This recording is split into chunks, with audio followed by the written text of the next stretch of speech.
আমার লাল শাকের বিচি ফালাইছিলাম, তো লাল শাক হয়েছে মাশাল্লাহ, খুব সুন্দর লাল শাক হয়েছে। এই যে কত সুন্দর লাগে, খাওয়ার থেকে বেশি আমার দেখতেই সুন্দর লাগে। কি সুন্দর হয়েছে মাশাল্লাহ, কি খাও দেখলেই তো পরাণ জুড়ে যায়। আর ওই পাশে হচ্ছে পালং শাক, এই পাশে হচ্ছে পালং শাক।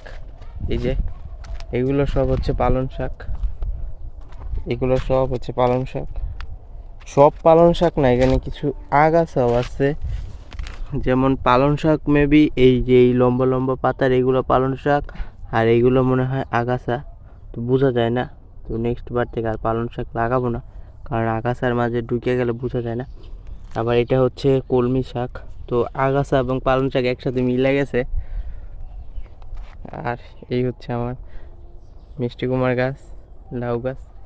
তো দোয়া করবেন আমার জন্য। আমি আমি সবসময়